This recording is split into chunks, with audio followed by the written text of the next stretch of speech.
The cryptocurrency system, communicatively coupled to the device of the user, may verify if the body activity data satisfies one or more conditions set by the cryptocurrency system and award cryptocurrency to the user whose body activity data is verified. This is saying there's going to be a new system rolled out whereby your activity is connected to your money and your money is connected to your online or your bodily activity. Interesting. What if every action that you took in your life was recorded in a score like it was a video game? Bad actions lowered your score, while good actions raised your score. Your score could easily be looked up by anybody online, and depending on how high or low it was, people may think higher or lesser of you. Your score's value reflects how everybody else in the real-world game of life perceives you as either a good or a bad person, while you, in turn, can easily look up anybody else's score to gauge their own trustworthiness right when you meet them. It might seem like a weird episode of Black Mirror, but at some point later this year, in 2020, the largest country in the world is set to roll out a nationwide system very similar to this concept that will affect the daily lives of over 17% of the human population, and it's called the Social Credit System. Once rolled out later this year, it's expected that every one of the 1.4 billion citizens of China will be assigned a social credit score that will increase or decrease depending on actions taken that are considered by the state to be either socially beneficial or socially harmful. It will draw upon an unprecedented amount of data, using an individual's government, financial, and criminal records, as well as their online search histories, shopping habits, and social media posts. The purpose of the system is to attempt to better monitor, rate, and regulate the financial, social, and moral behavior of China's citizens in perhaps the most ambitious social experiment undertaken in the 21st century. Now, Microsoft had patented a similar device, cryptocurrency system using body activity data, W202-006-0606.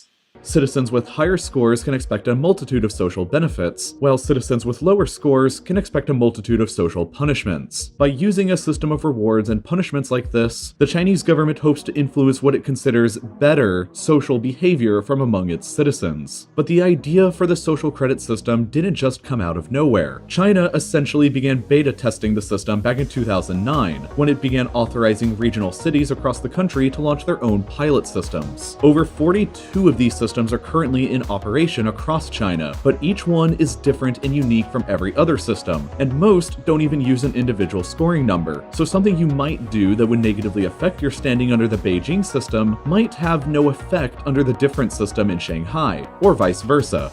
So this system was being piloted in 2009, and it's built upon, again, your activity, what you do online, your e-profile, your internet profile, your internet presence, your social view, your political view, your religious view, your sexual preference, your race.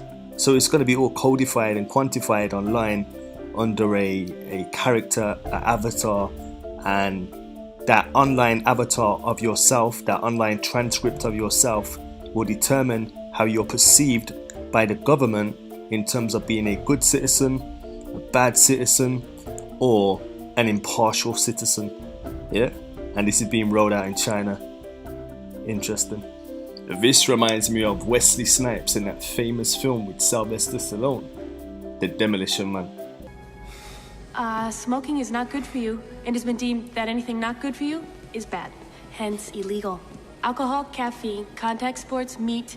Are you John Spartan, you are fined 1 credit for a violation of the verbal morality statute. What the hell is that? John Spartan, you are fined 1 credit. Bad language, chocolate, gasoline, uneducational toys, and anything spicy. Abortion is also illegal, but then again, so is pregnancy if you don't have a license. Caveman, let's finish with all the Rip Van Winkle and get moving. Mr. Phoenix has risen from the ashes. The different regional systems in operation today have different criteria for what are considered positive or negative actions, and different rewards and punishments, so it's really difficult to generalize the system as it stands today, and it's difficult to predict what the final nationwide system will look like that Beijing finally decides upon. Overall, the central government of China has been analyzing these regional pilots for years now to see what works and what doesn't work for when they launch the nationwide system later, which is tentatively scheduled to be later in 2020. The nationwide system might include everything from all the regional pilots, it might pick and choose certain parts from different systems, or it might include almost nothing at all from any of them. We just won't know until China reveals more details later. However, there is plenty of room for some extreme speculation. So, here is a potential preview of everything that might be included from examples across all of China's current regional pilots.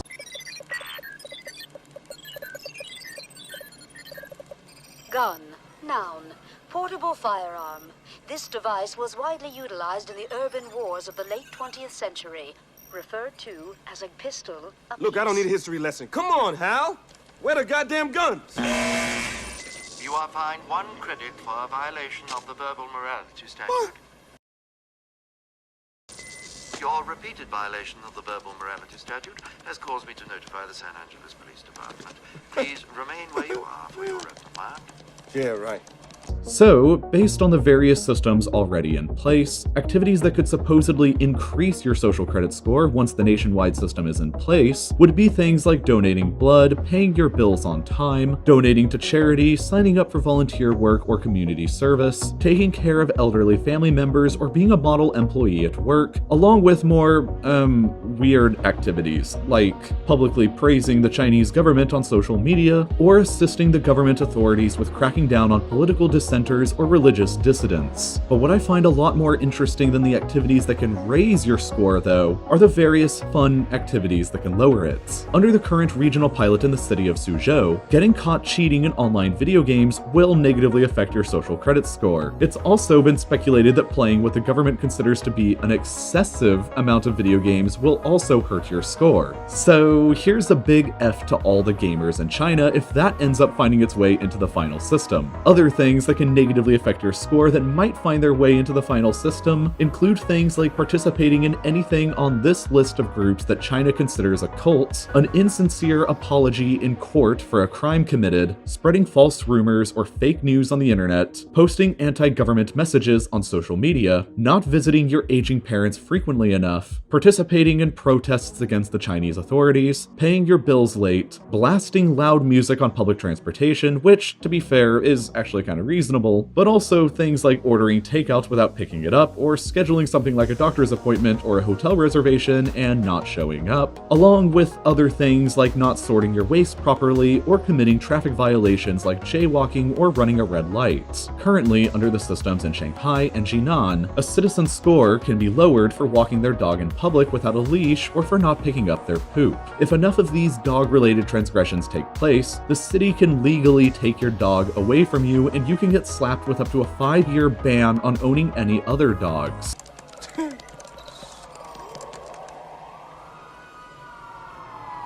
Is it fast, too? You are fined 1 credit for violation of the verbal morality statute. Protect serve in place. 4 minutes, 15 seconds lapsed.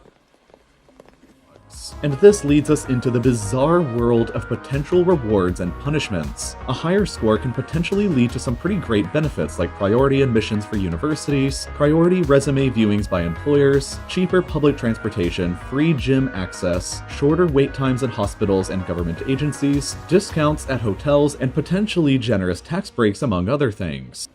Maniac is imminent. Request advice. With a firm tone of voice, demand Maniac lie down with hands behind back. Simon Phoenix! Lie down with your hands behind your back. What's this? 6 of you. Such nice, tidy uniforms. Oh, I'm so scared.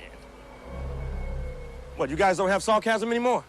Punishments, on the other hand, for lower scores can include some pretty ridiculous things, like being placed on a flight and high-speed train ban, and potentially a ban on public transportation in general, which, along with a ban on getting an exit visa, effectively traps the recipient into being a modern-day serf unable to leave their land. Other punishments include an ineligibility to hold government jobs, losing access to private schools or universities, losing access for children attending private schools or universities, being restricted to only a low-speed internet connection, a ban on renting hotels, and the weirdest of all, potentially becoming the subject of extensive public shaming campaigns. Maniac has responded with a scornful remark. Approach and repeat ultimatum in an even firmer tone of voice. Add the words, or else. Simon Phoenix! Lie down on the ground, or else.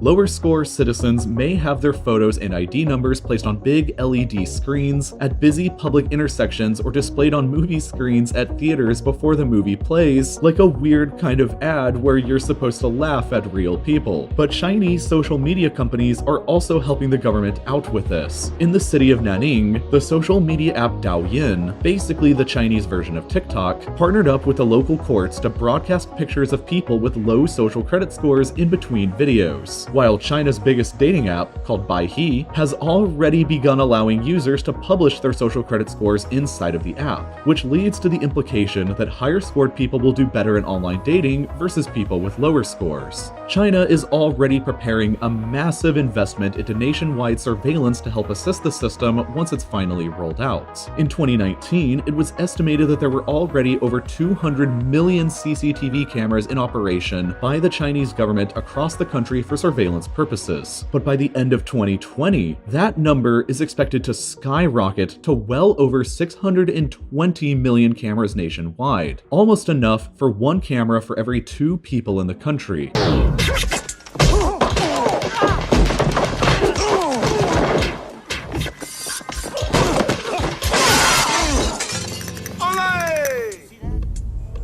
We're police officers. We're not trained to handle this kind of violence.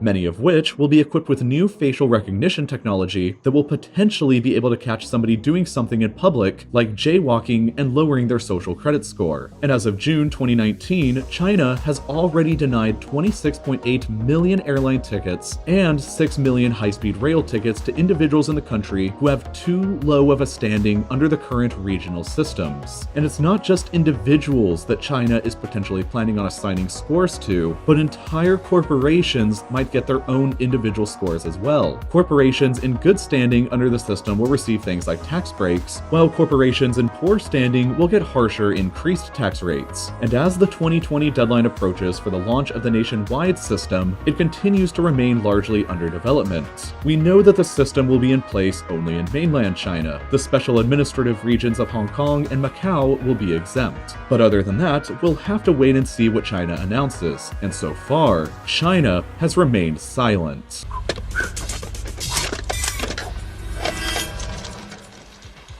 Simon says, everybody, stand! And the home of the brave. Play ball!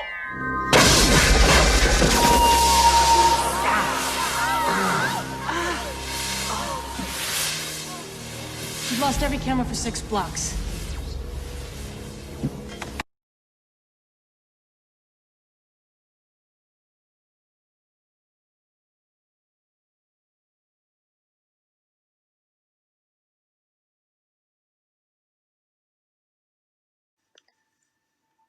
I believe that art of the future is art without objects. It's just pure transmission of energy between the viewer and the artist. To me, mixed reality is this answer.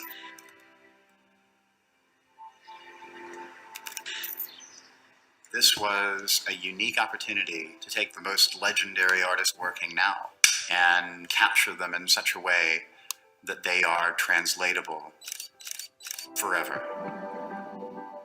If you're a collector, you're trying to find works that break new ground. We here at Christie's believe that this is that, and it will be the first time that a mixed reality artwork is sold at auction. There was always a question what you buy when you buy performance. You buy the video or you buy the additional photographs.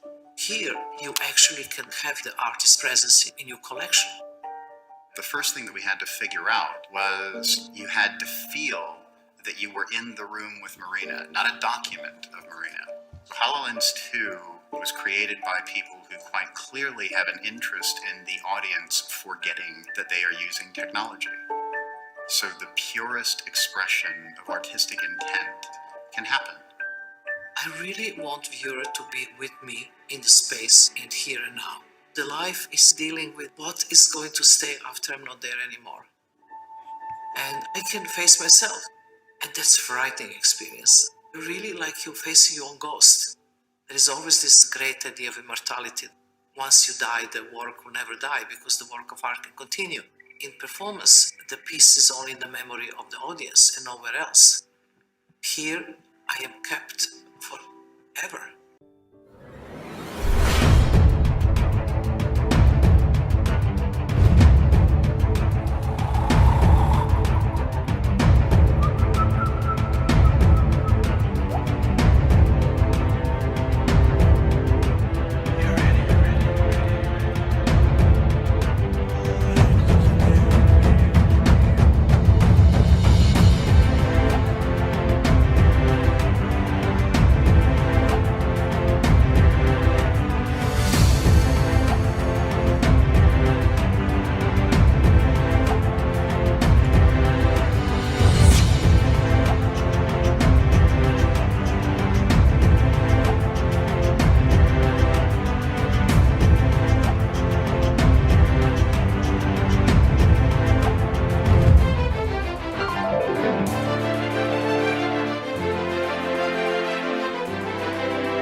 Thank you for watching False Camera Action. Before you go anywhere, don't forget to click subscribe.